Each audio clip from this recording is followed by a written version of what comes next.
Hello there. Welcome back to Jedi Knights. This is episode 14. My name's Christian Buckley. I'm your moderator, joined once again by Mike Connors. Thanks for having me once again. We've made it to the end. We have. We're almost. in the end game now. We are. Excelsior on podcast services now. But we still have a mighty large obstacle Oh, yeah. to deal with before we get to The Rise of Skywalker. Yes, we do. Which is crazy that it's already here. Yeah, we're only X amount of days away. By the time this is out, we're 1 week away. If you're listening to Right. this early on Patreon, week and some change away. True. But also joining us is Pat Maroney. Hi. Hello. It's weird to think that we've done 13 episodes of this. Yeah, this has flown by. Yeah, it was really quick. It was. Really quick. Well, we started late September, right? First episode came out the first week of October. Nice. So, today, no news. Should we play a game? No, we should just go straight into it. We should just go straight into Let's it. just cut to the chase Yeah. here. Let's get to So, the meat and potatoes. Today is a day that we have all been maybe not looking forward to, but we knew it was coming. Anxiously waiting for it, actually. Funny story. Christian can speak for himself. Funny story. The first time I met you in person was at our mutual friend Jack Martin's birthday party. Yeah, I was at my old house. Yes, and it was a fun time. We were talking about Star Wars together for about an hour. Mm-hmm. The friendship was born that day. It was born that day. We sat on my couch in Mhm. my living room and discussed. Our opinions on Star Wars. And Christian said something that I will never, ever forget. What did I say? You told me that The Last Jedi was your favorite Star Wars movie. I did not say that. Yes, you did. I said it's one of my favorites. All right. One of his favorites. Yeah, I was like, let's not All right. jump the gun here. Hold yeah. Hold on. Yeah. All right, fine. True. Continue. Okay. So the way this episode is going to work is we're just going to talk about the entire movie as we normally do. But Mike asked me to sort of give my opinions on the film, why I think it's very good. And we can just go on how we normally do. But Totally. one thing He's got a I have list. prepared. Yeah. Before the show, Mike said, "Why do you have a pen if you don't have any paper?" But Christian had some surprise paper tucked away. For listeners, you heard a thud. For viewers, The Last Jedi, A Defense by Christian Buckley. Oh my God. Are Wow. you serious? Yes. Yikes. I have a binder prepared. Jesus. On the inside. Just 2 pages. Just 2 Yeah, pages. I did it for the bit. Okay. A lot to discuss with the Last Jedi. Jeez. I feel like wholly unprepared, but all It's right. cool. We're gonna have a nice No, talk. it's all in the dome. It's cool. It's cool for you because you got the artillery right now that you just Yeah. pulled out of your backpack. I got facts. Okay. I The should've Last came Jedi. in here with a lawyer's briefcase and just went up to you. So first off, I think we can agree on this. This is the best looking Star Wars film, cinematography wise. Oh yeah. It's beautiful. Yeah, totally. I will not disagree with you on that whatsoever. There are so many frames of this movie that I would have mounted on a wall. It is gorgeous. Yep. And also the color palette too. Yes, He really likes his reds. he does. He does like his reds. But I think specifically picking up where Force Awakens leaves off, it's a drastic change as far as looking through a camera, Mm-hmm. because we talked about that horrendous helicopter shot at the end of Force Awakens, right? Yeah, I mean, J.J. Abrams, the way he shot that movie, it just seems more functional, you Yeah. know? And this was just more like an art piece. This is a film. Yeah, this is So I love how this movie looks. I think it's beautiful. I don't think there's any bad CG in this one. I think Force Awakens has a couple things that stand out to me. Yeah, I couldn't really tell anything that was bad. But yeah, I think everything works beautifully. I love the creatures in this one. And I think it just all works together well. Yeah, some interesting planets in this too. For sure, yeah. Lots of great set design. Yeah, we'll get there, I feel. So I'm glad we can establish that. And I know we're sounding like Yeah. this is a big thing. You agree with me on a couple contentious points in this movie. Specifically, the first thing I have listed is Luke Skywalker. Okay, yeah. I want to preface this discussion with Sure. something. I may at some point sound critical of this movie. Mm-hmm. You are? And I am critical of this movie. Mm-hmm. But that doesn't mean that I don't enjoy watching this movie. Okay. Because I have, from in my opinion, Star Wars movies, no matter how bad they are, they're still fun to watch. Okay. Because they're Star Wars movies. Okay. That being said, that doesn't mean that you can't criticize them, which I'm about to do thoroughly to this movie. All right. My other note before we get into specifics, sort of touching on what you said, potentially the best Star Wars movie? Question mark. We'll find out. Let's Maybe. discuss. Yeah. So Luke, I think Luke in this movie is one of the best heroes I've ever seen in a blockbuster film or film like this ever. I love his character in this because it's dynamic, it's not boring, and I think you can absolutely paint Luke in the original trilogy as the stereotypical hero on the hero's journey, which is what A New Hope is about. Mm-hmm. And he does progress as time goes on, but there's a reason that several people in the popular opinion online was always like, oh, Han Solo is my favorite character because Luke is the good guy, you know? I think Luke is super interesting because he deals with that association that the galaxy had for him in this movie in a realistic way. Yeah, he turns into a legend, He does. and he can't handle it, really. Yeah. Yeah. And I love that. It's so interesting because we never really explore that with these characters that get touted up to be gods pretty much. Yeah, it's very human of Luke Skywalker, for sure. It absolutely is. So I just really love everything about his character in this movie. He deals with it in a very interesting way. Yeah, a very Jedi way. Yeah. Jedi hermits. Yeah, but I mean, he does kind of like reject that for a while, though. He cuts himself off from the Force. Mm-hmm. And I think that's really interesting coming from Luke Skywalker, of all people. Yeah. You know, like he's become so disillusioned with it all. Definitely. And I do think that's a unique angle to go with to make Luke a more dynamic character that by the end of the movie can live up to that title of legend. Yeah. Specifically, I have a few key things throughout the movie for a few characters. Are we cool going character by character that's at fine. first? Sure. Okay. Specifically the scene of him and Kylo Ren, flashback. Oh, with Luke? Yes. Yeah, okay. When he's like about to murk Kylo Ren for no reason. I like that you get the two different perspectives. Yeah. Because I think that like adds to the entire point behind it all. Yeah. And You get like technically 3 different perspectives. well, 2 before the third, the true one. Yeah. I think that moment of Luke again is in character because like what we saw in Return of the Jedi, where Luke sort of gave into his fear when Vader talked about manipulating Leia and just going off. He shows that again here, and we've seen it throughout 6 and 5. Mm-hmm. But that didn't feel like out of place to me. It felt like something, and I respected like how fast he was able to pull himself out of it, because I think that adds to his strength as a character because it shows him as being human, not this person who was like Jedi 12 on the council in the prequels, you know? Yeah. Luke flirts with the dark side in the original trilogy, and it would be ridiculous to think that after that, like, he doesn't ever do that again. Yeah. And like he in that moment thought that he could, do what he did with Vader and just, kill Kylo Ren, but that was a moment of weakness. The Skywalker hubris. Yeah, and he pulls away from it. But it ruins everything. Yeah, and I do think him being able to pull away from it speaks to him being a hero. Totally. Yeah. Yeah.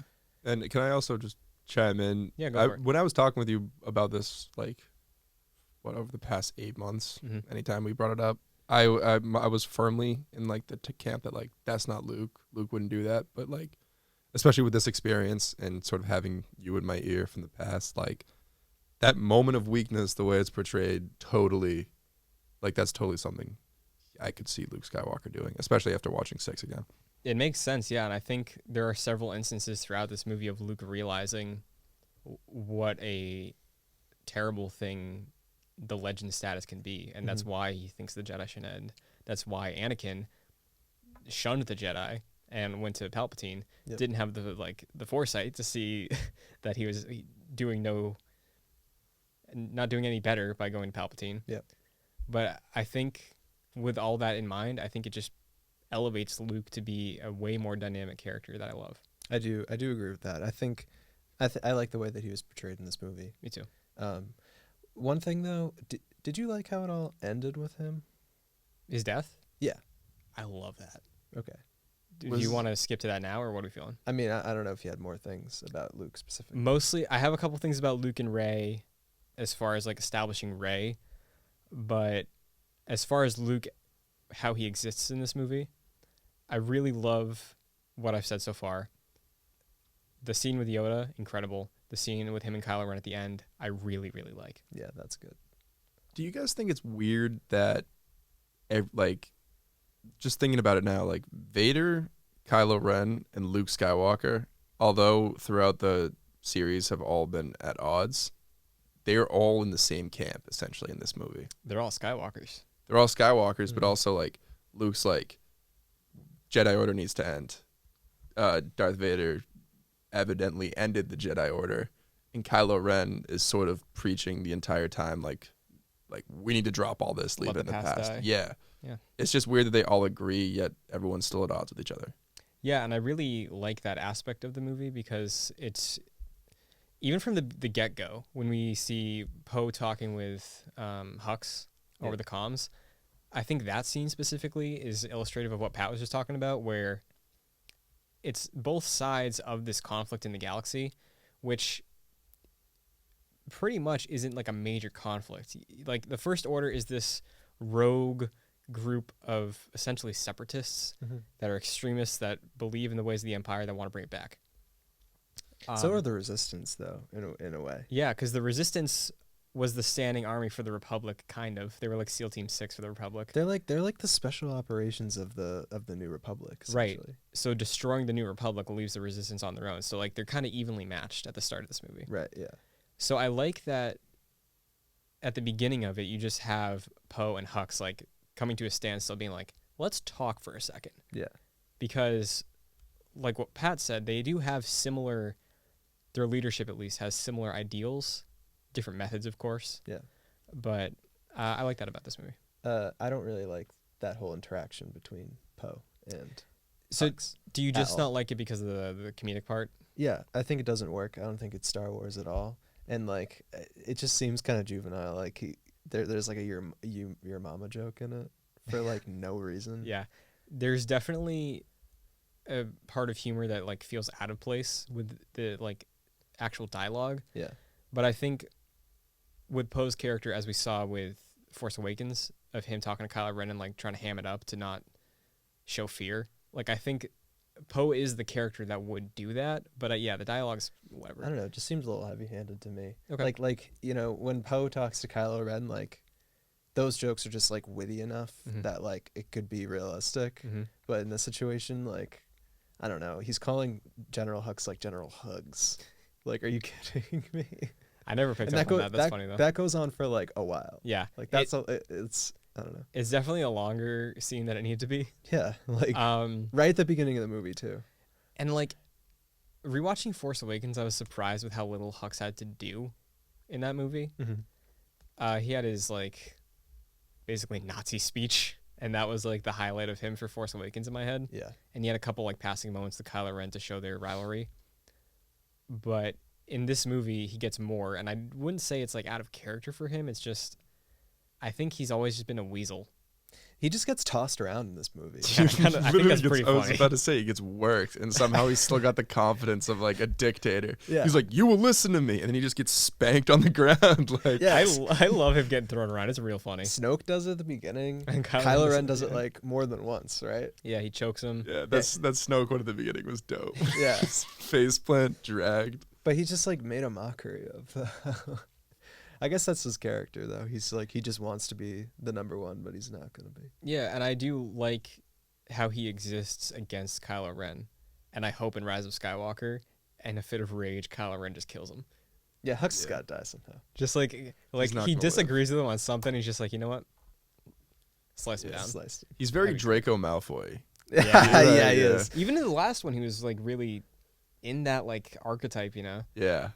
Because he just kind of was entitled. He's like, I have a big gun. Yeah. Well, apparently, like in the canon, like I think his dad is like Of course he is. some like big like hotshot First Order My Oh, father. okay. or in the Empire, Oh, okay. something like that. Don't quote Interesting. me on it, but I'm pretty sure that's what that is. The scene after that, though, the assault on the Dreadnought. First Dreadnought, thoughts? Yeah, it was It's a cool looking cool. ship. It was a cool looking ship. I like the whole escape from Dakar thing. When the Dreadnought showed up in the theater the first night, I was like, oh, that's cool. Yeah, yeah. My favorite part about that entire encounter, Poe Dameron drifts in space in an X-Wing like Fast and Furious style. Oh yeah, he drifts in space. I love yeah. the drift. It's so good. unrealistic. But like, I think it's pointless to talk about physics in space. That's you know, true. Yeah, it's a Star Wars movie. it's the same series where a Death Star exploded in a fiery rage That's in true. space. So does the Dreadnought. Yeah, Yeah. I think Also, everyone fluently speaks every language in their own native language. yeah, Like, we don't need to rely on specifics here. yeah. Like the debate of like how physics work in Star Wars. If it's not a lightsaber, I've never really been interested in it. Yeah, it's true. Honestly, there was a lot of controversy around like the bombs on the bombers during this scene too. Like, oh, how are they dropping? Because it's a Star Wars movie. Yeah, like, and I don't even want to like humor like opposing that, but like for how space works, the littlest amount of force will send something dropping for a while. yeah, for a while. So like, yeah. I do think it's pointless to get hung up on the. Well, this is Yeah, not no, how it's- gravity works. It's like, well, the I don't Death know- Star doesn't follow that either. I don't know why I made that comment, but yeah. What do you think about this movie? Starts like 2 days after the end of Force. That's one of the Awakens? things I don't like about it. Yep, me too. I think that if we picked up maybe a month after, we could have had the same movie, and I think it could have helped a little bit. Yeah, it does literally like in the canon though take like a few days. Yeah. So it's funny, some of the conversations I had after leaving the theater for the first showing, I was like, so this saga so far, or this trilogy is like a couple weeks long, you know? Yeah. So far. How long was The Force Awakens? Maybe a week? The Force Awakens, I'm not really sure. Okay, so if Force Awakens was a week and this was half a week, Yeah, Yeah. you know? that's one of the things that really detract me from this movie. It's one of the reasons I think we're going to have a significant time skip, too, for Rise. Well, it's a year. Oh, it is? Okay. Yeah. Yeah. Cool. I didn't know that. I just said yeah. I think it's a year. Yeah. What do you think about before we continue this discussion, Mm-hmm. what do you think about like just the existence of this movie online? Because when the movie came out and I saw the division about it, I didn't want to talk to anybody about it. Yeah, I think it's a little like unwarranted in some aspects of like the criticism for this movie. I think the discourse around it is one of my least favorite things that I've ever seen on the internet. Yeah, it's really toxic. I did not tweet about Star Wars for at least a year until after this movie came out, Yeah. and I love Star Wars. Yeah, I don't know. It's just to me like people just react too heavily to things. Like they probably had an expectation of what this movie was going to be, and it wasn't what Yeah. that was. Which is fine, and like you have to know that that's gonna happen sometimes. But some people just act like children on the internet. I think that was well said. Yeah. I could not have said it better myself. Before we get okay, so there's a few other characters I want to discuss before we get into like the main thing. Rose. Personally, I like Rose as an embodiment of what the rebellion and resistance stands for. I think she has some dialogue that's not written great. Nope. But how she exists, and more specifically, how she's paired with Finn, I think works very well, and I think it's needed for Finn's character specifically. I don't like. I when I think of Rose and Finn, I think of like the end.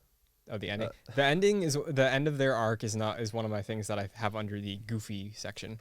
No, it's not just goofy. It's just like out of place. I feel, in my opinion. Yeah. I don't understand where that comes from. It feels really forced. Yeah. Yeah.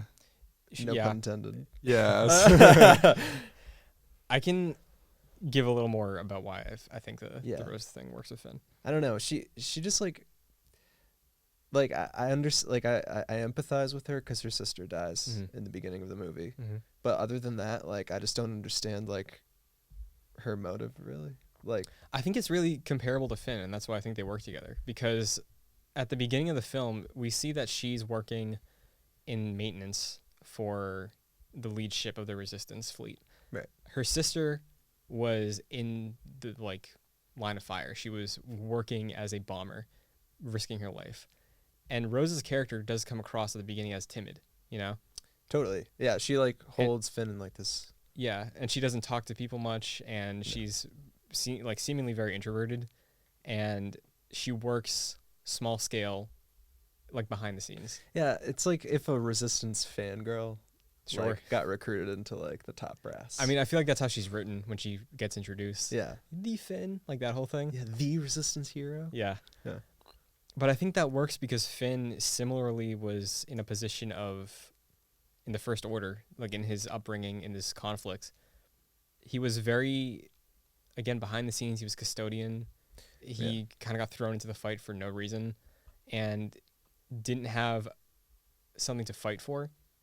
I think the death of her sister is the thing that spawns her wanting to have a more active role in this fight, tied into the fact that by the end of this movie, we need everyone who can fight. Yeah. And with Finn specifically, I can jump to Finn because I think his character in this movie is interesting.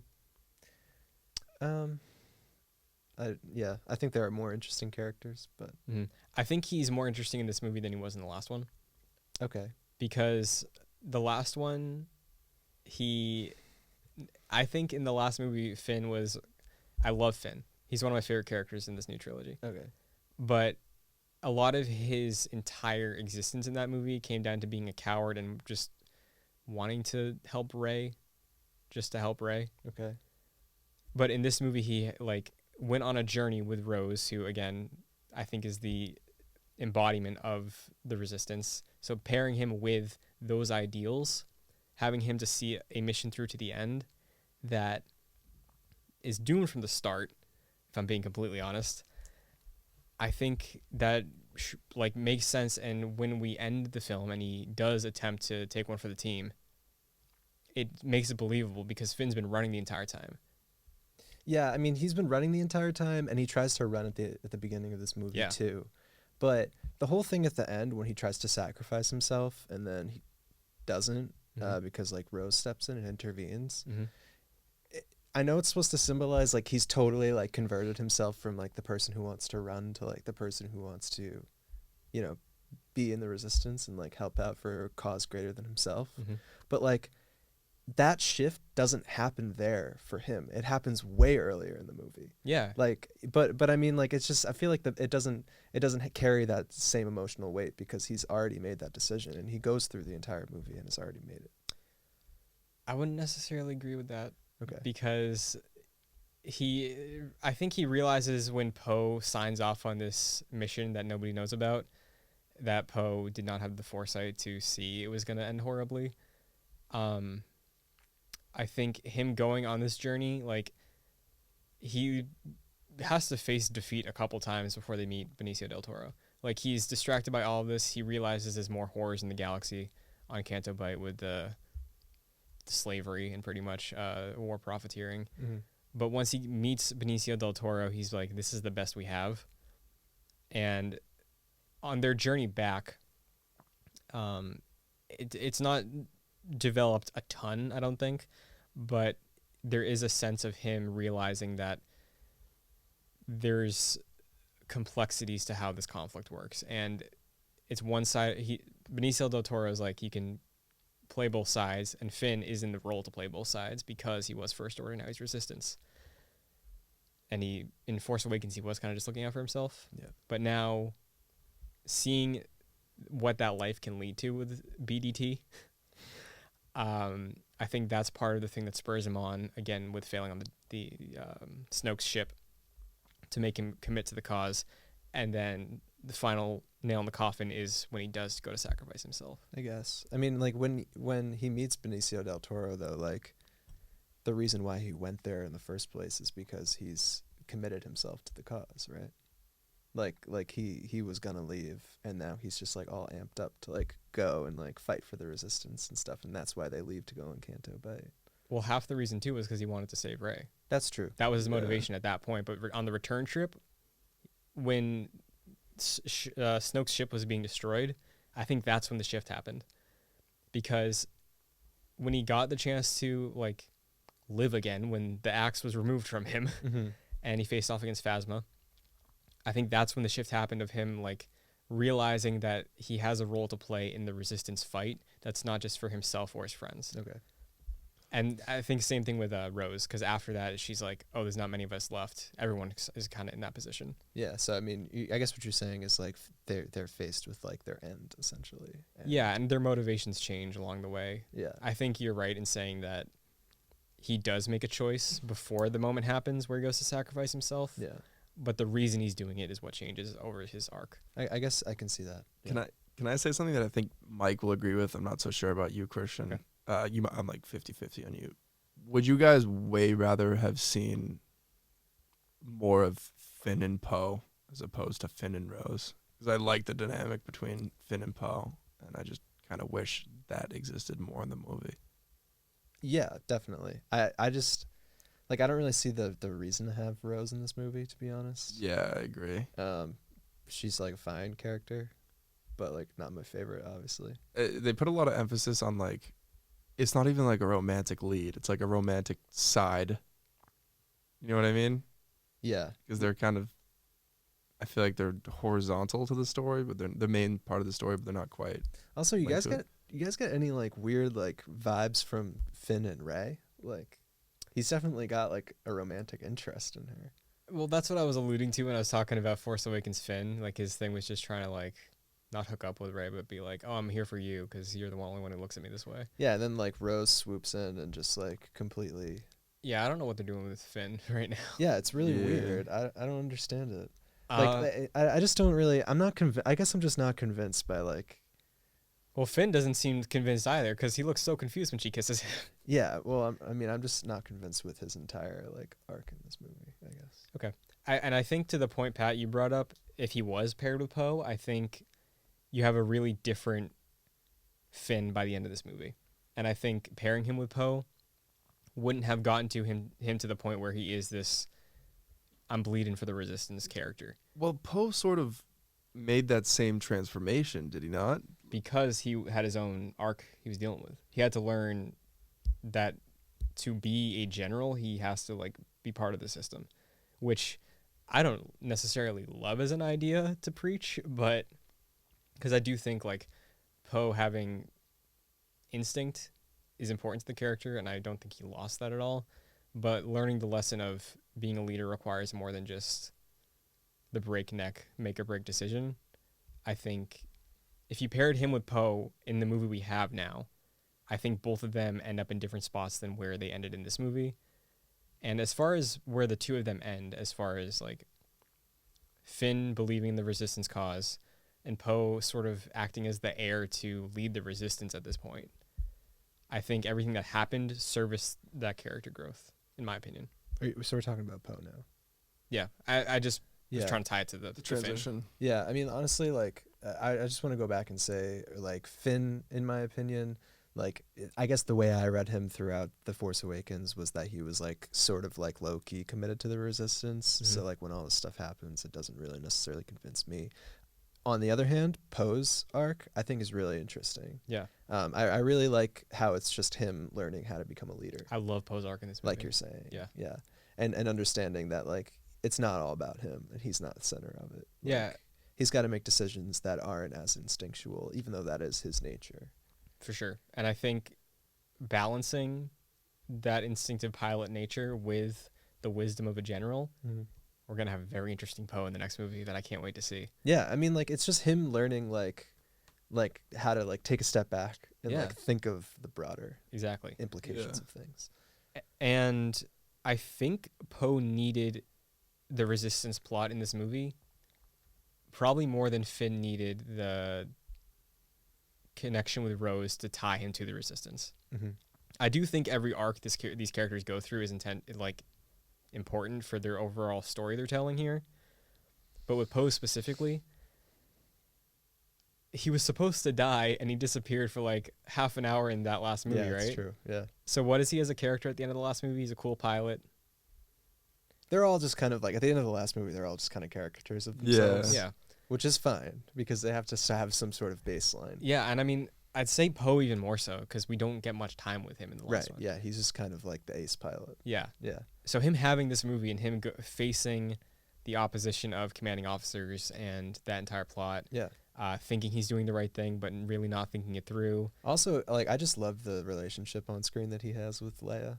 Yeah. With Yeah. Carrie Fisher. 100%. It works so well. Yeah. Can- Go ahead. Can I say that I'm very excited to see sort of the redemption of Poe in the upcoming movie? Mm-hmm. Because throughout this movie, I feel like we just saw him kind of get beat down, with the exception of the opening scene where he successfully takes down the dreadnought. Comes back, they're like, you killed all our bombers, essentially.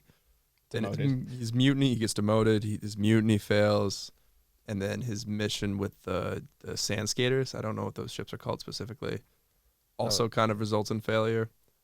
Yeah, and even that point, I think similar to Finn showing his commitment to the cause in that scene, very like surface level. Poe being like, "All right, pull back, it's not worth it," also symbolizes his where he ends up because he saw the sacrifice that Holdo made, and he's like, "Oh, this is bigger than me."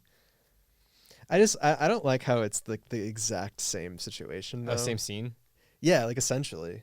Like as far as like the same like assault and then being like pulled yeah, back. like it's a little too obvious for me. Though I understand what it does to his character, and I like that aspect of it. Yeah, this movie made Poe one of my favorite Star Wars characters. Yeah, I always liked Poe. I always liked him. I liked him, but I'm talking like maybe like top 6. I don't think he's in any of them. I don't know. I love Poe since that scene in Force Awakens when he just like took out every TIE fighter in the sky. Yeah. That was sick. Yeah, I didn't get that's to talk about it last week, so I want to bring that up. But he's definitely my favorite I guess he's my favorite pilot. Not counting Han, because I think of Han more as a smuggler. Yeah, sure.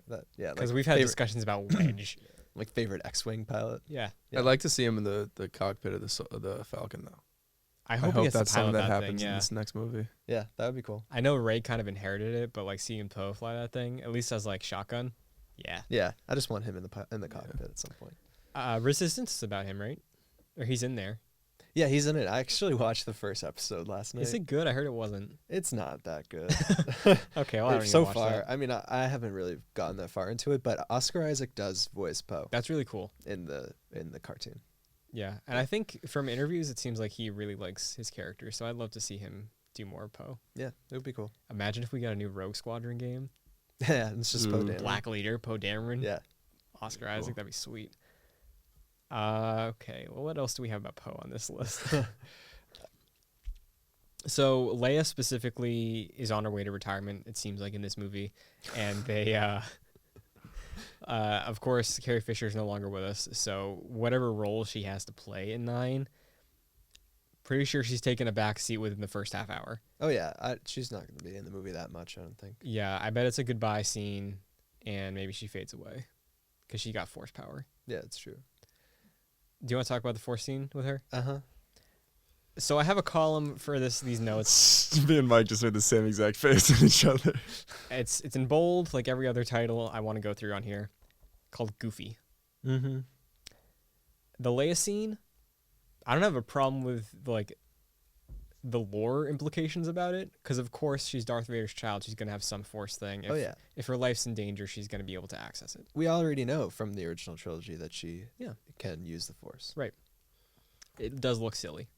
No, it's ridiculous. Yeah. Yeah. She looks like Princess Peach when you hold A. She just slowly floats. It's totally ridiculous. I don't understand. Like it just shows that she's like Superman. She needs like yellow sun to like charge up. Yeah. Yeah, it's weird because like I think before anything happens with the scene, when it's just initially just her floating stagnant and it's crystal-like and Leia's theme comes in, I thought that was like very beautifully shot and emotional. But then, well, like it makes me meh about it. I really dislike that. I really dislike everything about it. Yeah, me too. It really took me out the first time that I watched this movie. See, I thought Carrie Fisher was gonna be out then. I thought so I thought too. that was the end Same. of it, and that's why when they had Leia's theme playing, I was like, "This is like tears. You're trying to get us to cry. She's gone, and this is how she dies." There's no way I was gonna cry at that. When she's just floating there, though. Yeah, no, it's just ridiculous. Before she moves. It looks so silly, dude. Like she was just like floating in space, like, and the close up of her face, and she looks all crystallized and stuff. I'm 50-50 on it. I I think think if they before did she certain moves, things, it's they like a could've really. made it. They could've If that made it, was yeah. where she got written out, I thought that would have been like a beautiful thing, and she just floats away. And then she just All right. It looks like Because that's what I was expecting up to it, and I do appreciate that part of it. And then once she starts moving, I'm like, you didn't need to show her move. You could have just had her like show up at the door and be like, "Oh, she's here." yeah, she's in space and she opens her eyes like her alarm just went off. I forgot after she opened pressed her eyes. Yeah, snooze. that's. It was. I mean, it looked like when rope tows on ski mountains. It looks like she just grabbed a rope tow. Yeah, literally. Yeah. I don't know. It took me out of it. That scene's a big no-no for me. A huge no-no for me. I like the first 20%, and then once it gets ridiculous, is when she starts moving towards that door. It would make more sense if she died. And that's how she died. It would make way more sense. If she did die, though, that would have been brutal. Can you imagine that? Yeah. I mean, no. But well, I mean, because she passed away before Last Jedi came out, a year before. Right, yeah. And I get if he already shot it and planned it that way, but like if that was her death, she wasn't really in that movie though. Last Jedi? Yeah, she was like gone for like half of it. Yeah. She was. Yeah. She had more to do in this one than Force Awakens, though. Totally. Yeah. So, and I like seeing her in that position in this movie. She's like commanding people around. Yeah. It's cool to see that's where she ended up. Yeah. Can we talk about her replacement while she's like Holdo in a coma? Yeah. I wanted that lady to be like wrong or bad. Like that's the one thing I wanted from this movie. I mean, I think you're supposed to. Well, I mean, like I wanted it to stay that way. I wanted her to just be a bad person, and then she did a good thing, and I was like, oh well, I guess that's like helpful. But like, I love that idea of like the commanding officer that's wrong in like movies that involve war. Mm-hmm. I don't know if you guys agree or disagree with what I'm saying here, but I really wanted her to not be an overall positive on the rebellion. I mean, I think I agree with you where like I think it's interesting where you have a commanding officer that's in the wrong, but I think that's where Poe's character starts in this movie, and where he needs to end up. Holdo is not that character. Like if it was like Poe turned out to be right the whole time, then he has no growth. But it also just like, I get that, but at the same time, like she caused a mutiny by not like disclosing what her plans were the whole time. Yeah, and she very easily could have just been like, we have a plan. Well, she did say we have a plan, but she didn't like tell him what it was. I mean, they're literally in a life or death situation. Mm-hmm. There's nothing else they could do. Everyone on that ship is looking for her to be a leader, and she just declines to She's just being mean. Yeah, she declines to tell anybody what's going on. So, therefore, risking more lives, Finn and Rose have to like take this side quest basically for no reason and get trapped on Snoke's ship. She doesn't say anything. Yeah, and I mean, and then she gets this like validation, like, oh, she was right the whole time, and I mean, she was sacrifice though. her. Yeah, but there like, was the plan. She was, and she followed the plan through. But she was I guess she could have wrong in the way she was executing the plan. Yeah, sure. But like, if my best friend just got slapped into a coma and we're put in this situation because some dude didn't want to like follow orders, I'd be pissed at him. Yeah. I don't know. I just like didn't really care about her character either. She kind of just like came in out of She's nowhere. basically a plot device. Yeah. I like Laura Dern a lot. I don't like Jurassic Park. I've never seen Jurassic Park, which is messed up. I've also never seen any Jurassic Park movies. Yeah. Yeah. What the hell? You guys have never seen Jurassic Park? No. Are we supposed to just like rest Admiral Holdo though on the fact that like it's Laura Dern? You know what I mean? No. Yeah. Because I think she, like, the existence of her character. There's another character in this movie that serves as just a plot device. I think Holdo goes beyond that because, yes, like when we do see her, we're supposed to feel antagonistic towards her because Poe is like the guy we want to get behind. Yeah. I mean, when it turns out that she was like right the whole time, I was kind of just like, oh, like that's upsetting. I agree with you, Pat. Like I wanted her to be like bad or like wrong or something like that. In some regard, and she was wrong in some regard because all the emergency transports got beamed. Well, True. The reason they got beamed was because BDT found out about it. Yeah, but if she had just delegated it or said to Poe like, "Hey, we're not like this is what we're doing. We're planning your escape." Like then, like you said, Finn and Rose wouldn't be in that situation. They wouldn't have brought in this code breaker to Snoke's ship that sold them out. Yeah, they could have easily got away to Crate and no one would have ever known. Yeah. Yeah, and I pinned that on Poe, not her. I think she could have told Poe, but because of everything that he put them into, I don't know how demotions work in the military, but there's a certain level of access. I just feel like they're in this like desperate moment and like probably everybody on that ship is looking for some sort of.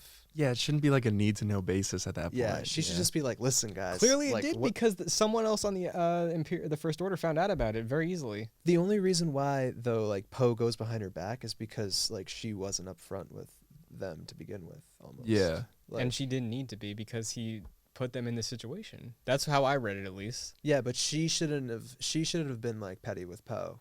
And then at the same time, because she was so petty with Poe, she was like, you know what Poe doesn't get to know? No one gets to know. yeah, and then it was You know? like it was this weird like. It didn't seem like they were a resistance at that point. She was just like, okay, fly boy, and like did her, but like it just didn't seem like. I mean, they really weren't at that point. They were kind of shattered. They were shattered, but like. And she did nothing to try to. It's a do or What could they die have done, moment. She could have like clued everybody in. Been like, I have this idea. It'll probably work if 'Cause we all just stick to it. Every time in a What's Star the Wars, point if the plan is fly straight? The plan was to get them all Escape, on transports yeah. back to Crate, right? After they flew straight for like almost a full day. Yeah. Like, what plan is that? It's like we're following the course. I'm pretty sure she says that at least. I guess. I mean, And that is the plan. They're flying straight until they hit Crate. yeah, but she could also be like, hey and guys. once she's like, okay, guys, board the transports. yeah, But, but she yeah, should've- but at the beginning she could be like, yo, big secret time. You guys are gonna get in the transports and get out of here But when the time comes. I mean, like, yeah, I like see we're where going to Crate, so when we get there, you can get on the transports and we can slip through without them ever knowing. I Yeah. see why you guys are saying that, but It's just pointless that she didn't tell anybody. It's just there's literally no point to it. And then, not to mention, they all get on the transports, leave. She stays on the ship, and she basically sacrifices herself. And like the movie makes this big deal out of it. Like, well, she wasn't originally intending to, and the only reason she did is because of what Poe did. I guess, but Well, she was originally intending to sacrifice herself because No, she was planning on staying the course on the ship. She could have hit or something. I don't know, but like, yeah, but like there was also that like they were just gonna ice the ship the second that the shields went down because that's what they did with the previous two ships. yeah, but we don't know the extent of the original plan because it failed. Because the original plan was her to just keep driving straight because they wouldn't know about the transports. And then Resistance gets to hide. Whatever happens, I don't know if there's an extra escape pod for her or what, but I can see as far as the plan goes, because it is all hit or miss on that one planet. That's their only shot. Playing it close to the vest is like something I can understand because there is a fear that the First Order could find out. You don't know if the spy's on there, you know? it's true. Yeah. That's because the thing is, that's something that's not new to Star Wars as far as like keeping things secret, you know? I guess. A certain point of view, you know? But like, I don't think it's on that level. I think it's more of having to reach the point of suspension of disbelief where you're like, she's probably not telling them because the plan is pretty much just fly straight.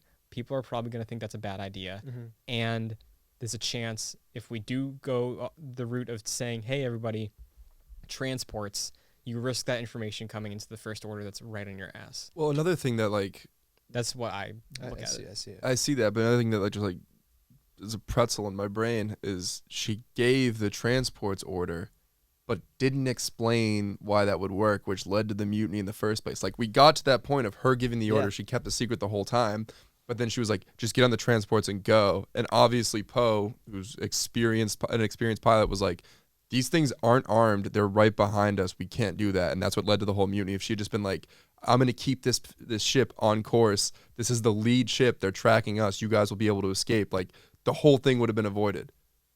Yeah, it could have been, but Poe could have like. I think it falls back to Poe's character at where he is at that point because he hasn't gone through the actual force of him having to realize it because he's very cocky. He's hot-headed. Mm-hmm. It does like Leia is someone he admires. He clearly has like little to no respect for Holdo until the end of the film. Right. So having Holdo step in and be like, you are wrong, and he doesn't like that because he doesn't respect her. And just the nature of his character, like if he's a guy who's seeing transports get loaded and the plan is to run, like, I don't know. I feel like Poe should have the foresight to see there's something bigger going on here, not that just like, where are they going to run to? Because these ships can't go far. But at the same time, they were at the end of their fuel, and it could have just been like a last-minute Hail Mary as opposed to all getting bombed. Right, but then you're in the same position you're in right now. Like, he could have, like, I really do think it goes to really just highlight Poe's lack of foresight. I mean, I think like I understand why Admiral Holdo in the context of the story didn't do it, because Poe was demoted and all that kind of stuff. And Plus, she thinks Leia might be dead because of him. right, essentially, like she was upset that her friend was dead. Yeah. But like this is such a dire moment. Yeah. And Poe, out of all people, isn't like a spy. Like he's probably, and I know it goes against like his arc or whatever, but just seems unrealistic. Like in that moment, that she wouldn't at least clue him in on it, especially since she could tell that he was really upset about it. It's interesting you bring that up, because I think Poe having to live with his failure in this movie, because of the situation of what the story gives us, I think is one why I love the movie so much, because at its core it's a movie about failure. From the thing with Canto Bight, Poe's mutiny, Rey trying to save Kylo Ren, Luke's past, I think all of those strands, you could very easily say pointless, nothing happened, and you can make an argument there, I think, and I totally get the people that think nothing happens in this movie. But I think at its core, the fact that nothing happens, but like the fact that you have these characters that try to do things that they fail miserably at in every single situation, does way more for their characters that they desperately needed, because a lot of them were archetypes in Force Awakens. And I think because of the structural nature of this movie, the side quests all failing, I think that does a lot for these characters, the new ones specifically. I disagree. Okay. I don't think, I think the majority of the main characters in this movie, with the exception of Poe, are basically the same. Like they end this movie the same as they started this movie. Yeah. Rey in particular. And Kylo in Can particular. I also clarify one thing? I texted you yesterday saying I love 60% of this movie. Or not I like 60% of this movie. The exact point where I start disliking is when the mutiny fails and the true plan's relieved. Like when Leia explains it. Okay. I don't want to derail what you were just saying though, No. because I just want to get that point across. Yeah, and I see where you're coming from with that. And from the way I usually look at characters in movies, I balance it between motivations, what they actually do, and just the vibe I get from them. I do have a different vibe from Finn at the end of this movie than I did at the end of 7. It's not drastically different, but I do put a lot of it on his motivation. Yeah, I would concede that point to Yeah. you. I understand where you're coming from with that, and it does make sense. He, his motivation was to save Rey the entire time. Mm-hmm. That's shifted. Yes. I just don't think that that's like it's just not as convincing. He's still like at the end of The Force Awakens, like he's like in the Resistance. He's helping out the Resistance. Is he though? Because when we pick up, he's back. I know. He's helping the Resistance in proxy of like really wanting to just help Rey. Yeah. But It's like a Han Solo level of attachment to the rebellion.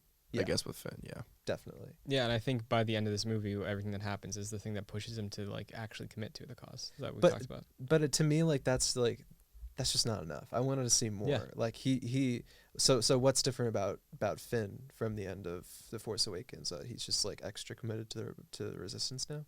No, because I mean, like, I think we just disagree where we view him at the end of 7. Because I don't think he's committed to the Resistance. I think he is there to help, but he's there to help because of Rey. Now he's in it. Like, this is his life. I see that. Because even with the First Order, like, he wasn't truly in it all the way. Okay. And he's never been in it until the events of this movie, in my opinion. Okay. Yeah, I see that. It's just not. I don't really like it. Doesn't do it for you. It doesn't do it for me. Yeah. Yeah. You did bring up Rey. Yeah. Should we talk about Rey now? Yeah, we can Yeah. talk about Rey. Okay. Before we end off, the whole chase thing, I know people like think that's stupid. Oh. Yeah. I didn't mind it. I think I was watching this with my friend Arena, and she said something really funny. She said, like, it's funny how this chase thing is so indicative of the movie. Like, it's just stagnant. Like, they're in space. They're not going anywhere. Mm-hmm. And, like, in my opinion, and in her opinion as well, like, this movie doesn't really go anywhere either. Mm-hmm. So it's a good metaphor for that. Yeah. I know it turned into a meme of, like, oh, the slowest chase ever. again, not debating physics of space or whatever, but like they explain it. It came across fine to me. I didn't have a problem with the idea of like the big ship is slower. Okay, that makes sense. I'm not trying to get into that. Yeah. Yeah. It's not worth it. Star Wars and math isn't something that should be going hand in hand. Yeah. I just know there's a lot of like discussion about the movie that's reached like a weird point of I feel like you're just Nitpicking. yeah. Yeah. And I can get why people think that's dumb because yeah, it's dumb. It's dumb the same way Starkiller Base is a big Death Star, Yeah, totally.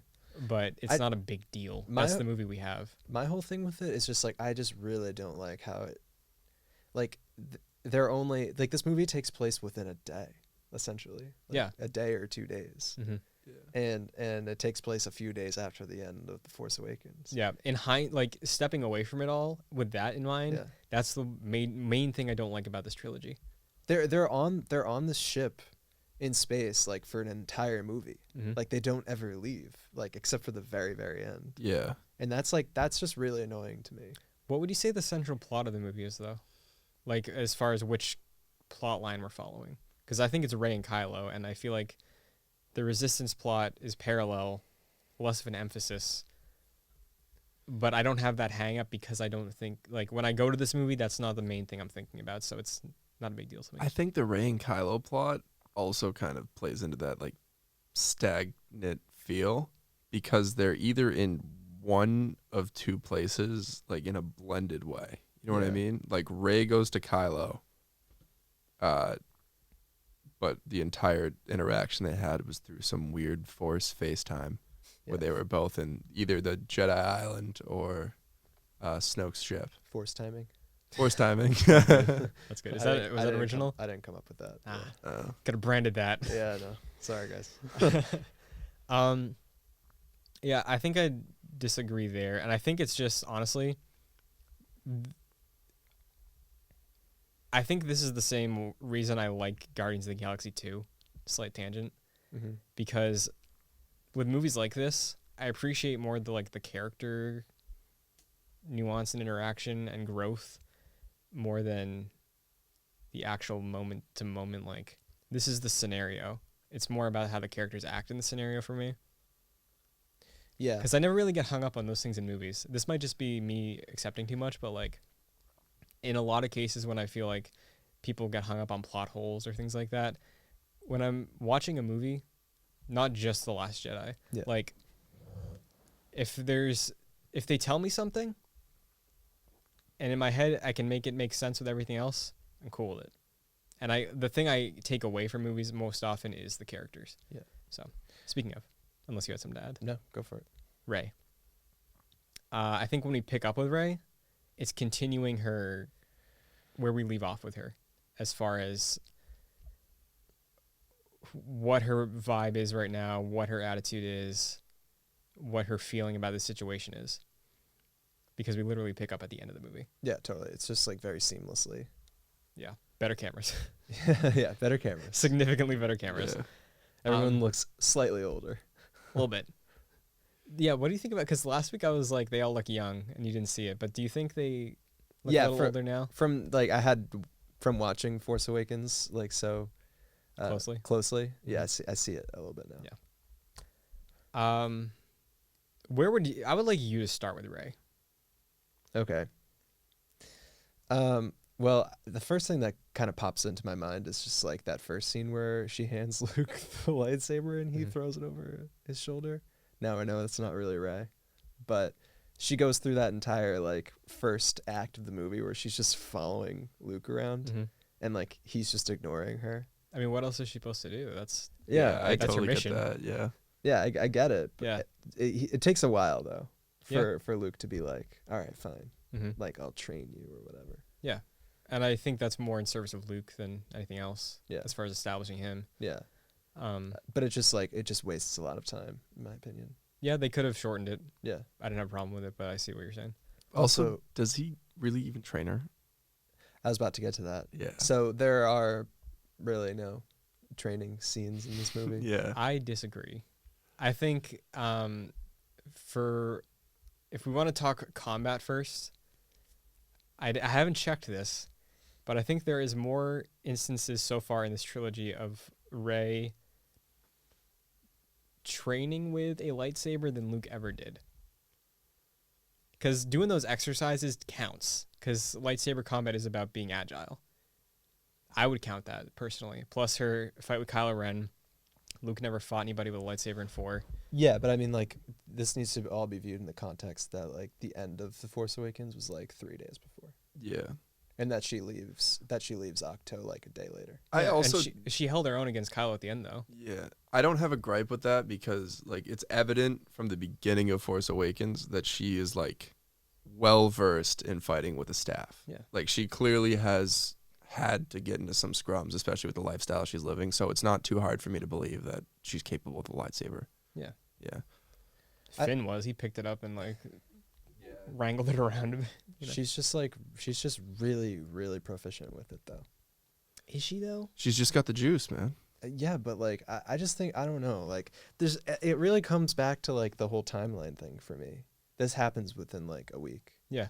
And she's just, like, nice with it. And also you can think, like who's Kylo's master? You know what I mean? Snoke, and he never wielded anything either. Never lightsaber. Yeah. Yeah, Snoke but- didn't even have a lightsaber. But he also had training with Luke and stuff. Yeah, he did. That's fair. Oh, that's true. Yeah, that's fair. And I mean, I think you could probably equate, not with the level of, like, Force interaction, but, like, what Pat was saying about living on Jakku.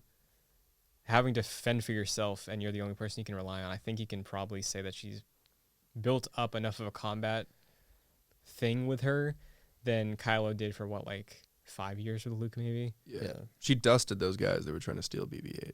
Yeah. She did. Yeah. So, yeah, and, like, the lightsaber, I count it as lightsaber training because she is, like, getting used to the balance of it and everything like that. And Yeah. you get that cool. Sure. She spends an afternoon. I mean, but Yeah, literally, but it's clear like she's got the sauce with it. Like she's cutting that thing about an inch away from the rock. Like, yeah, but I mean, like, she's on Octo for, like, how long was Luke on Dagobah? we don't know. I mean, we know it takes Han Solo and Leia months to get from Hoth to Bespin because they were traveling at sublight speed. So we can assume that Luke was on Dagobah for a few months. and then Right. also wasn't it 3 years between Han's capture and Han's rescue? Right, Yeah. but adding on to that, Luke never got lightsaber training. We just maybe didn't see it. Well, maybe we didn't Yeah. see Rey's. Well, Rey was only on Octo That's a for like a few week. days. Though. Yeah. But Like- she had 15 years of her life using a staff on. She was spending most of it just following Luke around until one day he was like, "Yeah, sure, I'll train you." And then she sits on top of a rock, and he plays around with her for a second. But I just think that like she had those. I totally agree with you. What you're saying, like she had those 15 years with the staff, Yeah, and like because Luke, he was bullseyes and say the quote, please. Bullseye and Womp Rats in his T16 back at home. Yeah. yeah, So he had that, but she had like actual melee like stuff. melee fighting, and then Kylo Ren also like let's not forget it. Like we've been saying this whole time, it's been like probably 2 weeks at most. Like he got pretty banged up in the first Star Wars movie. Also, I think one of the things I talked about with Force Awakens, as far as not having a Jedi plot to like set up Kylo Ren, we don't really have a comparison for either of them against a full-blown Jedi.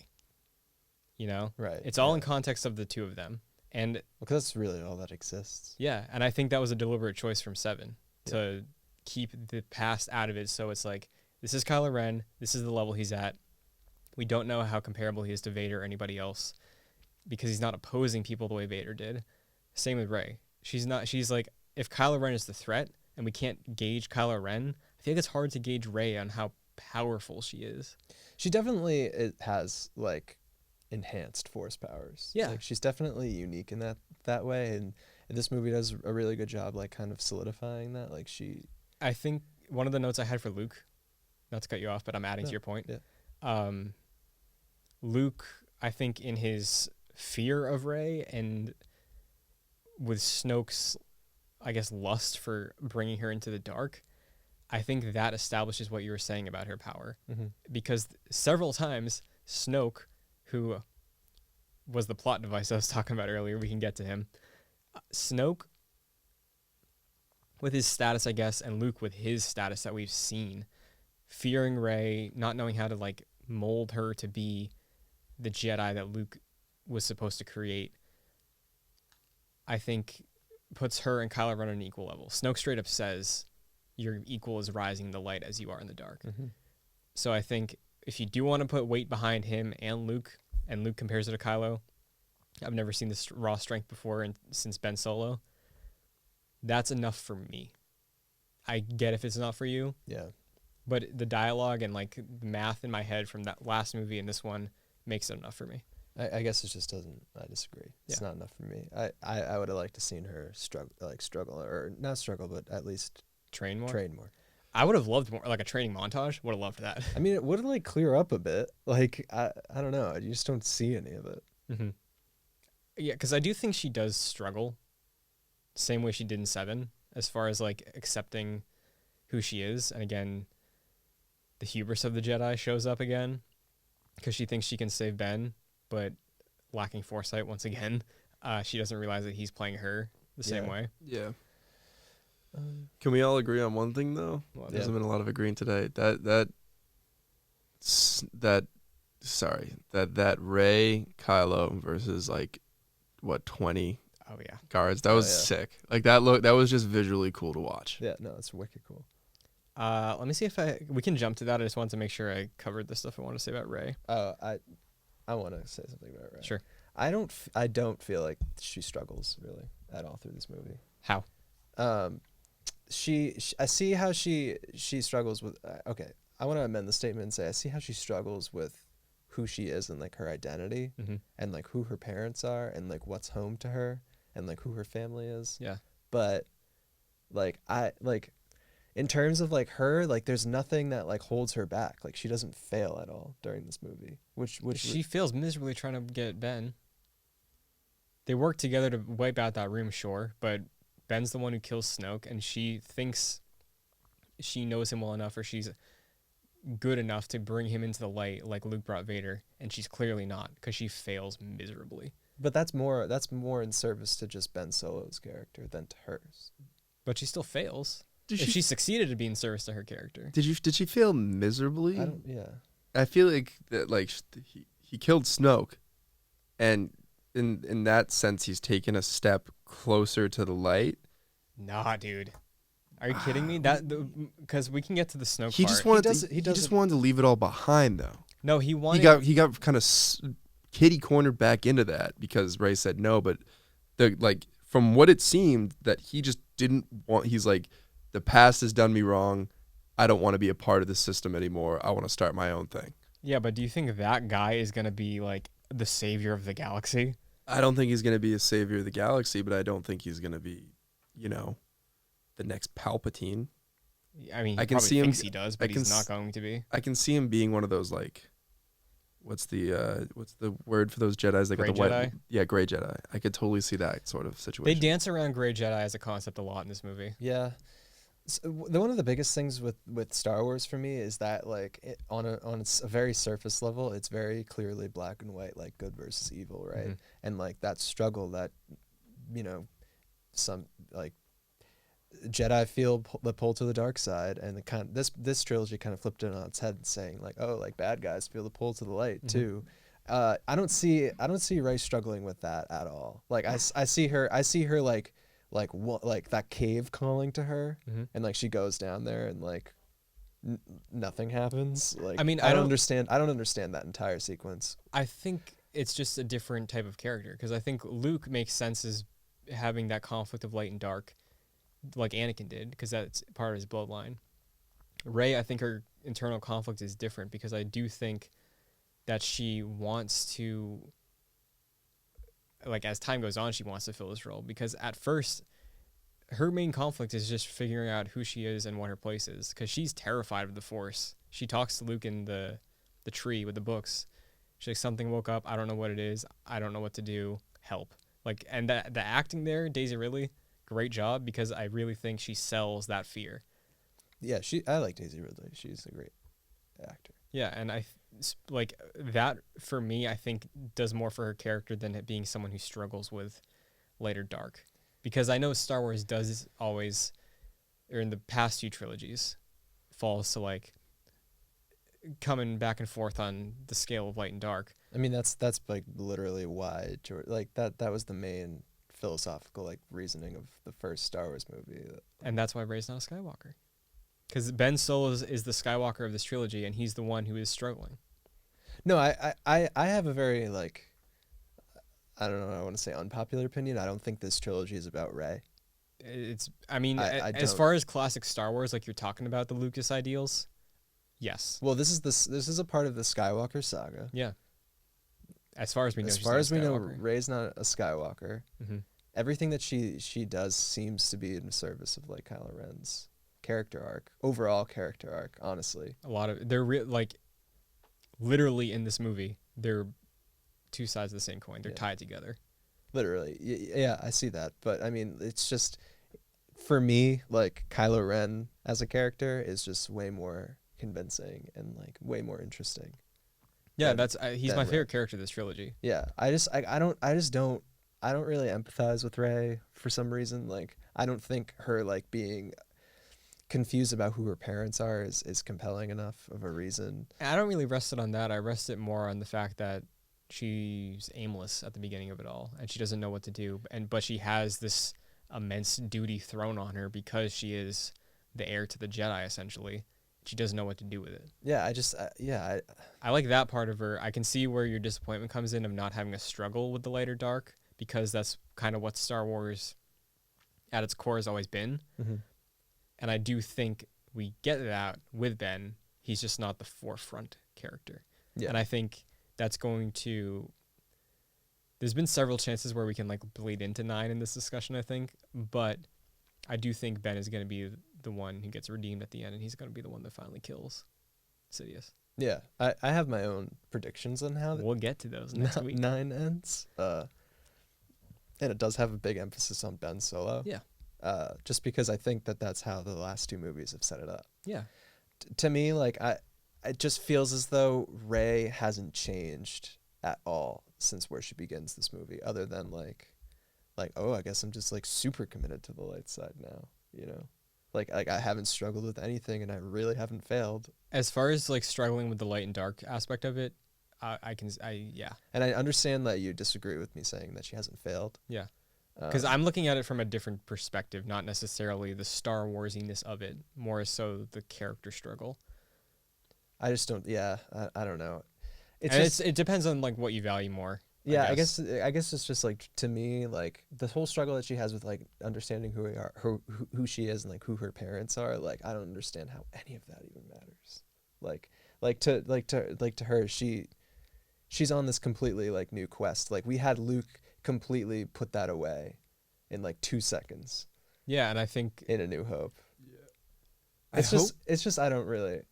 I understand that's why. That's her character, and that's like what's driving her. Mm-hmm. But I just don't. I'm not convinced by it. Okay. I really hope it ends up playing, because the way it's been overhyped, I hope it ends up playing some role, like it's some form of reveal who like her parents are. But I mean, I blame JJ for that personally, as far as this trilogy goes, because he made it a big deal. And then we have an answer in this one. It's nobody. Some people think that the answer is that she's a clone because of that sequence.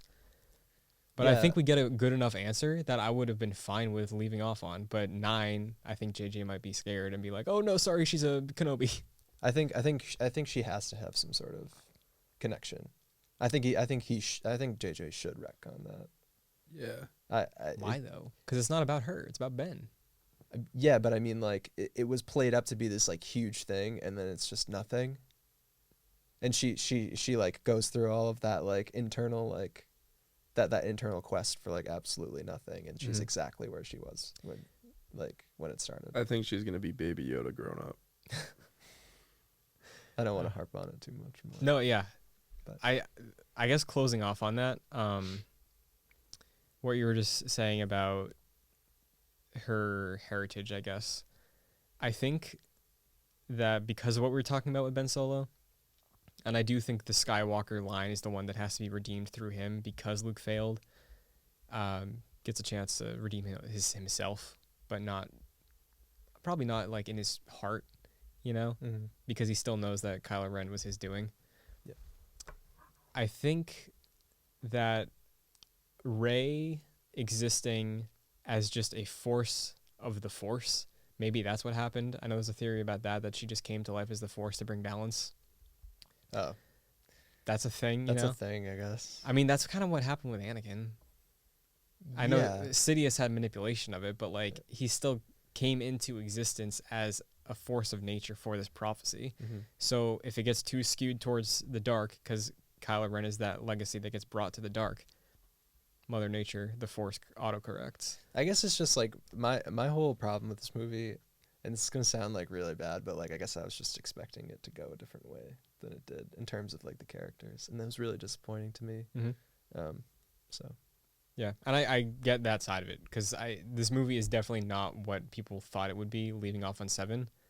And I do think because of so many open-ended things in 7, I put the blame on JJ more than Rian Johnson, because I think with the position Rian Johnson had entering this film, first, script was done before 7 came out, and I think he did an interesting thing that serviced the characters for me, and I feel like that's probably where we leave off with Rey. I don't know what you're feeling, that's fine.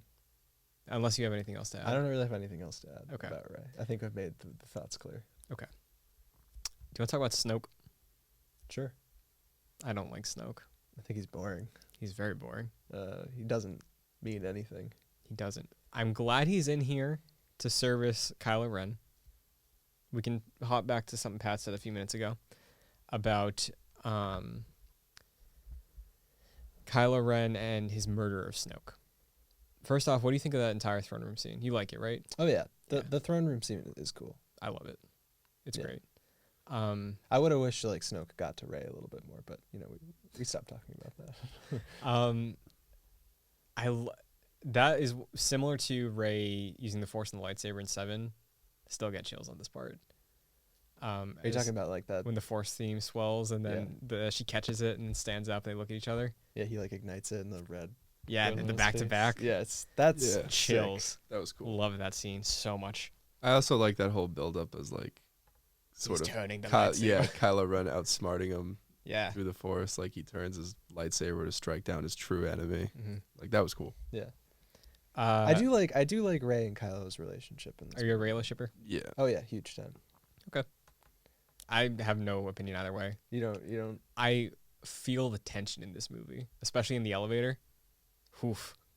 Someone open a window. Yeah, we'll get into it in my predictions. Interesting. But I think we have some Shakespearean moments coming up between the two of them. Interesting. Yeah, Okay. very emotionally charged. I'm really excited to hear what you have to say, and I want you to save it No, I because will save that it. is going to be a good discussion. Yeah, Snoke sucks, but yeah, he totally. serves a purpose. Yeah, for Kylo's character. Yes. And I think, again, I really like Kylo Ren. I think he's a great villain. I am curious to see how they redeem him after everything he's done. Oh yeah, But I love his entire thing of let the past die, kill it if you have to, burn it all down. Very emo, very in line with what we were talking about Kylo Ren's character last week. yeah. He's so angsty. He's so cool. And He's like a 20-year-old like My Chemical Romance teenager. Yeah. MCR is back. I really love the line from Snoke when he's like, "Take that ridiculous thing off." Kylo Ren continuing to be one of my favorite Star Wars characters. Yeah. Because of that whole, and I think some people can tie this to Johnson's ideology, I guess, with making Last Jedi in all of its aspects with let the past die. Maybe the entire trilogy could be tied to that motto from Kylo Ren. But I'm glad that I'm not glad that Luke is gone, but I'm glad that the focus is on these characters now, and I'm glad that we shed the Emperor copycat. Because I don't like Snoke, and I don't care about Snoke. I don't need to know more about Snoke. I know he's powerful, and him being powerful was enough, because it's like, hey, Kylo killed him. He outsmarted him. He's the new bad guy. Hoorah. It's really like you said, it just serves Kylo's character, and that's about it. Yeah. And I think you probably couldn't have done much more with Snoke. Nor would I really care. Yeah. I wasn't really like into him. He was like that ominous guy in The Force Awakens. When I first saw Force Awakens, I was like, oh, who is this guy? Yeah. And I bought into the Plagueis thing. But as the 2 years passed, I cared less and less about Snoke. And then when this movie came out, second he died, I was like, oh, thank you. Yeah, Let Kylo Ren fulfill everything. I'm glad he's dead too. Me too. Yeah. Kylo Ren's a way more interesting character too. Oh, Kylo Ren, top 5 Yeah. favorite Star Wars characters. Top He's 3. good. Yeah, me. he's up there, man. Yeah. You sounded like you had something to say, Pat. I was thinking about whether he was top 3 for me or not. I don't think he is. We should do a ranking of favorite Star Wars characters. Sure, yeah, he's up there though. That's for Definitely. sure. Number 2, Jar Jar Binks. He started all of this. It's true. Number 1, Aunt Beru. Number 1, Aunt Beru. Welcome Burger King foot lettuce. Burger King foot lettuce. I don't know if I have much more to say about Snoke. I like that he services our two main, Kylo and Rey.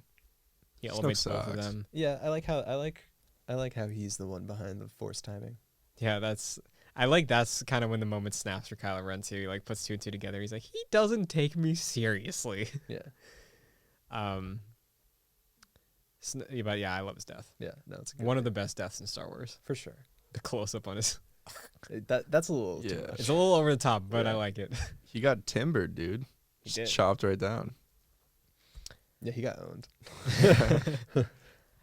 I think scanning this quickly, I think I covered everything I had written down as Yeah. far as key points.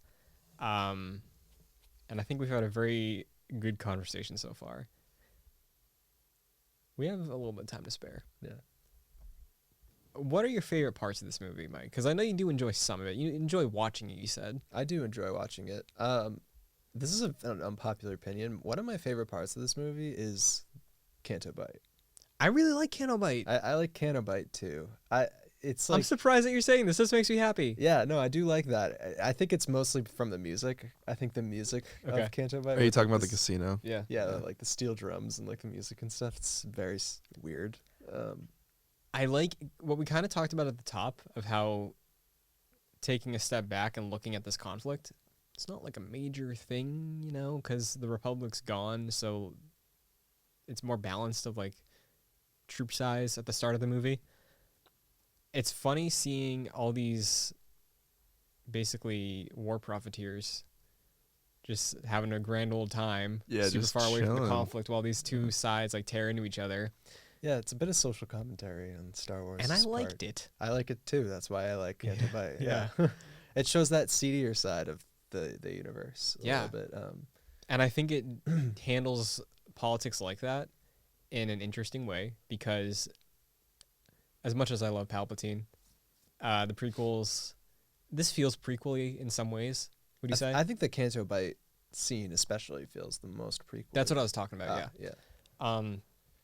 But as far as like the symbolism, the commentary they're making there, I think it's handled significantly better than any political thing the prequels did about the Bush administration. Yeah, I think at the time that it came out, it was also extremely it was timely. Yeah. And it resonates today. One of my favorite lines, I know you're not a fan of Rose, but I want to see what you think of this line. Oh, is it? I think I know what this is. It's probably that line. Okay. Because I don't like saving the things we love, but I do like, I wish I could drive my fist through this beautiful, lousy town. I hate that line so much. Dude, that's like like that sounded like it belongs in Casablanca. I loved that. It's so cringy in my opinion. Okay. I tried. That's Also such a dumb threat. Wish I Yeah. could punch this town. I mean, like, it's like symbolic, duh, but like, I just like it because it goes back to that original root of what the rebels are. They're fighting oppression. They're fighting horrible people. Yeah. But we don't know for sure if that entire place is horrible people. I mean, yeah, there was a weapons They're dealer whipping there. children. The staff is. All right. I'm just saying. Oh Lord. It's a resort, man. Yeah, I think, but I do like the whole candle bite thing though. yeah, I do too. I I don't like how it turns into absolutely nothing. They go there for no reason. okay. Like they go there to find the master code breaker so they can like hack into the Snoke's ship essentially. They don't ever find him, Instead, they find Benicio del Toro, who we don't even know his name. They don't even say his name throughout the movie, not even once. And I also just don't like DJ the way that, I don't know. Who's DJ? Benicio del Toro's. Oh, that's his character. I thought you said we did not know his name. That's why I was calling him BDT. Well, yeah, no, we do know his name, but it's just Okay. never said in the movie for no reason. Yeah, as far as what you were just saying about them not achieving their goal there, again, I appreciate as far as working into this narrative they have throughout the entire movie about failure. So I like that aspect of it, but yeah, I totally, because the thing is, that's not like a standard blockbuster or even standard Star Wars type story to tell from a No. structural level. So I get that disappointment. Yeah, I don't know. And I think saying that it doesn't feel like a Star Wars movie, I think that's valid. It doesn't feel like a Star Wars movie. Well, it does, but it doesn't. Yeah, I think that's valid, but that's part of the reason I like it. It Yeah. feels kind of like a Star Wars story more to me than like a trilogy movie. I've said it before on this podcast. I think it could have worked really well as like a comic book arc. Yeah. Not as a main Star Wars movie. The Road to Episode 8. Something like that. Yeah. I think what really killed it was just there was no time jump. Yeah. I think you could fix most of this movie by just having a time jump in the beginning. Another thing, I guess, kind of before we talk about the finale, sort of where they leave off in this movie, and especially with Kylo Ren's philosophy, tying that and what my expectation was about Kylo Ren being the birth of this new reign over the galaxy, Rey and the Resistance having to like form this new rebellion, new Jedi Order. And then when the marketing starts for Episode 9, the saga concludes. I was like, what? Yeah. No, what? This was like, in my head, for the past 2 years before we got that first trailer, this movie was like the middle point of the prequel trilogy, and we were going to get 4 more movies. Because I do think there's so much you can mine. Yeah, that's the thing. I was disappointed with this movie because there's only one movie left now. Yeah, because the thing is, I think as a bridging point to a finale that acts as the first of 2 sequel trilogies, that's what I was thinking this movie was. Yeah, just like to me, like overall, like this whole movie just feels like a lot of noise, but it doesn't push anything forward. Yeah, sure. So like I would be fine with like Episode 9 being split into 2 parts or something like that. Yeah, but like, do you think if Well, Episode 9 is a 2:35 runtime. it's So the it's longest gonna one? be Yeah, pretty it's a long. couple minutes longer than Last Jedi. Oh, really? Not by much. I mean, I still think that in my opinion, to right the wrongs of this movie, they would need like double that. They would just need another movie. Do you think if we were in a scenario where there was a follow-up trilogy coming that was more about, like, say the Episode 3 in this set of 6 was about Kylo Ren, like, asserting his dominance of the galaxy, Rey and the Resistance building up, and then it ends with, like, maybe a major character death leading into a new trilogy that is about the redemption of Ben? Do you think that you would have liked this more as a piece of that puzzle rather than one that's bridging the gap between the introduction of Star Wars again to the finale of Star Wars again, and then not much happens in between? Yeah, I don't know how I feel about like another trilogy happening after this one. Mm-hmm. I think that if they had better time management, they would have been able to fit it all in the like Episode 8 and Episode 9. Mm-hmm. But like I don't, it does feel like it's just like it would be a good bridge between like Episode 7 and Episode 8. But Yeah. instead it's just Episode 8. Mm-hmm. Because I Um, think, like, with Ben at the end of this movie, I do feel like they're setting him up to be, like, a long-term villain. And that's why when people were theorizing that he's going to get redeemed in 9, it's like, already? Yeah, well, like again, like I have a gripe with his character too. Like he doesn't, like he just gets more evil. Yeah, I think Like okay, as far as he knows, he killed his mom, right? He doesn't know she's alive, right? he didn't pull the trigger, but yeah. Well, As he far was as responsible for as it. far as he knows, I think his mom's dead. And I feel like outside of Rey, that was his last tie, you know? Mm-hmm. So I feel like him not being able to sway Rey to his side was probably enough for him to be like, hey, looks like there's a new position open for Supreme Leader. Yeah, I guess like what I wish I saw. I don't know if we want to get into this right now. I wish I saw like a role reversal of Kylo and Rey. Essentially. Oh, a double turn. Yeah, like Rey goes bad and Kylo goes good. That's what I was thinking was going to happen. That's what I really wanted to happen. I was expecting that to happen in this when I was leading up to it. Yeah. I was kind of hoping they both went rogue. Well, I think that too. we can bleed into 9 talk a little bit because I do think it's important with the legacy of this movie. Do we think that Rey and Kylo are going to come to terms and like eventually realize there has to be a balance literally in the main thing? No Jedi, no Sith, new thing. That's a balance. Yeah. I think that's where it's going. Okay. For sure. I agree. And I think it would have been a little bit, it would have had more emotional weight if they switched and then they're like, oh. They swapped. And I can see that, And yeah. it turned into Kylo trying to Sorry, continue what you're saying. I don't like redeem Rey Mm-hmm. instead of Rey trying to redeem Kylo. And I think there's shades of that so far with what we've seen from 9. There's definite hints that we might be going that direction. There's the dark Rey thing. The problem is that the movie's too short for that to. I don't know because I guess I haven't seen the movie yet, but it feels like it's too short for that to happen. No, I agree with you, and I think because we're just deciding that 9 is the end of it all, I think that's where my concern comes in. Yeah, I just think that they played it a little too safe with this movie. Everybody's basically in the same position as they were before. Their character, like, you've turned me on a few of those, but like, I feel accomplished. Yeah. Now that you said that, you've turned me on a few of them. Yeah, a few. That's fine. But like overall, like if you look at like the Resistance story and like the First Order story, they're the same. They're at the same places essentially. Like the Resistance is just like way depleted. Yeah, that's why I'm puzzled by the decision to make 9 the end. You know, because I feel like there was a lot of like we talked about it a bit, but there is potential to do more. Yep. And well, I think there was potential to do more in episode 8, but it just wasn't done. And before, do you want to talk about the Luke show off on Kylo Ren? Because that's kind of the last thing we haven't talked about much. The Battle of Crate, just in general. Yeah, visually, I like it. Yeah, it's cool. Yeah, the red sand was dope. I love that map in Battlefront 2. Yeah, it's sick. It is. Going It through is the mines. Battlefront too. Love that. It is. Luke force projecting. Pat knows I have a fondness for Dragon Ball Z. Yeah. Loved that. Yeah. I know some people don't like it, but I think it makes sense. yeah. I don't think you could have an issue with it when it was literally going on the entire movie. Like Kylo and Rey were forced time touching each other.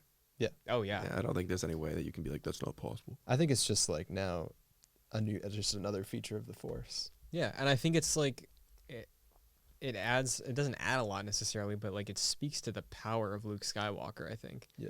That he's able to do that from planets away. Yeah. And opening himself up to the Force using that much power is what killed him. Yeah. Makes sense for me. Happy with it. I think it's a hero's death. It makes sense too because at some point, like, I think it's my friend Raina pointed this out to me, so credit to her. But like the first time Kylo and Rey force time, Kylo says something similarly and says like, you know, like if you were projecting this through the Force on your own, like it would kill you. Yeah. So like the fact that Luke died by doing that makes total sense. Yeah. Can I come in with a hot take? What's up? I don't think Luke died. I think it was more of an overexposure to the Force that caused him to become one with it. Yeah, I mean, That he makes died sense. as much as Yoda and Ben did. I guess so, yeah. I guess he just like faded into the Force as opposed to like. Yeah, he became one with the Force. I think he's definitely going to be a Force ghost, for sure. Oh yeah. Yeah, and I think Yeah. That's Star Wars for you. that's Star Wars. I mean, like he's like, it's not like Luke's gone. Yeah, there's no way. Like he's gonna pop up as a Force and talk to Harrison Ford, gone. Yeah. Mark Hamill, not gone. Yeah, I mean, like he even says to Kylo Ren, like, "See you around." Yeah. Yeah. So I you love don't that. think he's gonna be popping in Yeah. Oh, in he'll Kylo's be- bedroom as like a Force ghost? You nuts. I think there's certain like the classified Jedi deaths in Star Wars, like Mace Windu died and like Yoda, Obi-Wan, and Luke all became a part of the Force. Qui-Gon. There's only 4, right? Oh, Vader too. Vader didn't fade away, but he became one of the, or Anakin became one of the Force. Oh, he had dark side. I don't know. That puts a hole in my theory. But yeah, I really love the conclusion. Visually, specifically, love the red on white. Like that a lot. Yeah.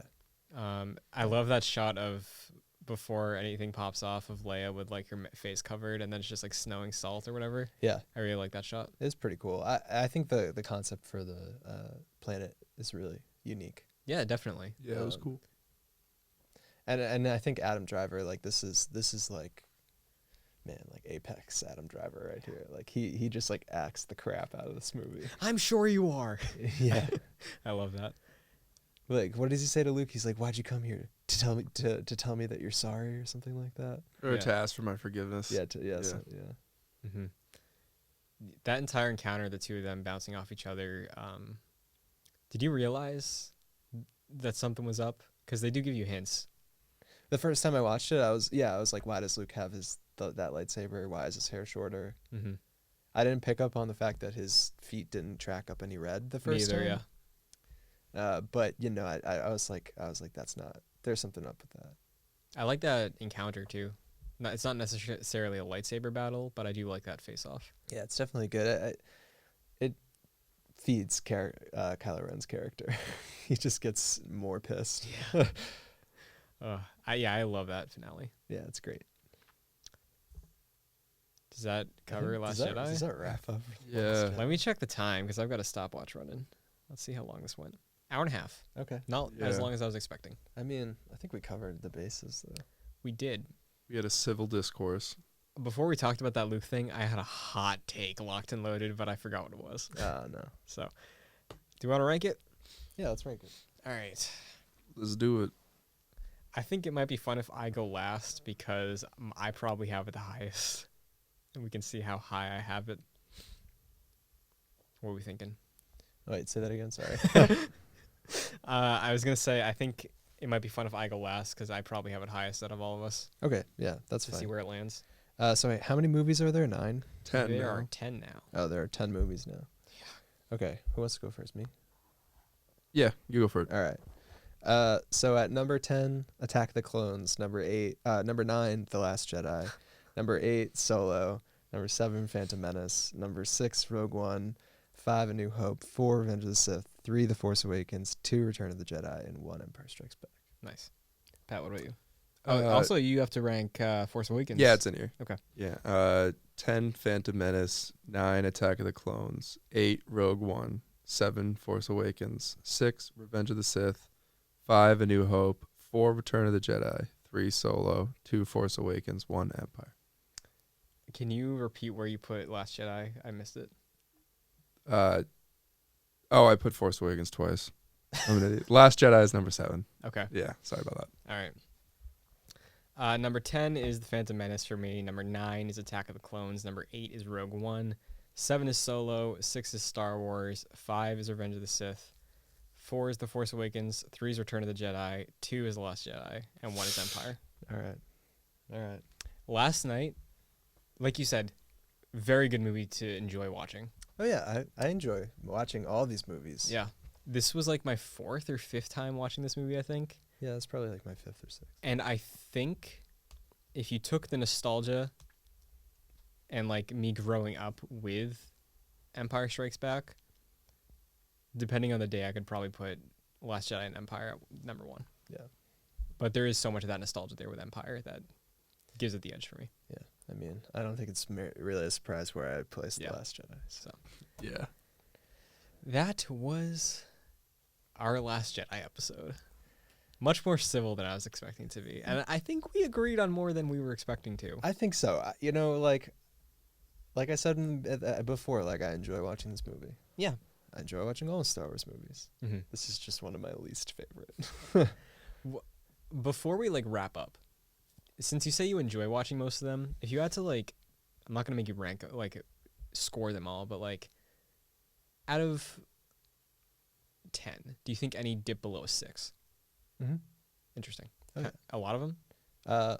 Only 2 of them. Okay, well, we'll just leave it there. You can guess which ones they are. Yeah. Pat, Yeah. if the people listening to this program would like to follow you somewhere, where can they find you? They can follow me on Twitter at the PMoron. Very nice. Mike, what about you? You can follow me on Twitter at Mike P. Connors. I promise you I won't tweet about The Last Jedi. You can follow me on Twitter at Chris N. Buckley and Instagram. We have podcast feeds you can listen to the show on, like Apple Podcasts, Spotify, whatever else. What other podcast services are there? Anchor. I don't know, but you're gonna want to subscribe to them because we got some stuff coming your way. Yeah. Yeah. You think The Rise of Skywalker is the end of the saga? It's not the end of our saga. Though that will be fun. That will be fun. That'll be a lot of fun. Also, if you subscribe and you like the shows, please give us 5 stars on these platforms. Yeah, I always, because the thing is, I listen to music or podcasts on Spotify, and they don't have a rating system. They don't, but So Apple, I always forget to plug the Apple rating. Yeah. That helps a lot. Yeah. So if you don't want to throw money our way on patreon.com/joyclicks, and give us a rating. Give us a Rating? link. Yeah, that's free. It is free. That's totally free. I know it us a takes rate. time, and time is money, but like, It doesn't take that much time. yeah. Yeah. Also, for Patreon, like, have you ever tried going around somewhere and spending $1? What can it get you? Yeah. Like Not much, right? Like an Arizona iced tea. Can't even get you a McChicken anymore. Yeah. It's $1.29. What about $2? What can $2 get you? A couple things at McDonald's, but that's Probably a about it. McChicken. Yeah.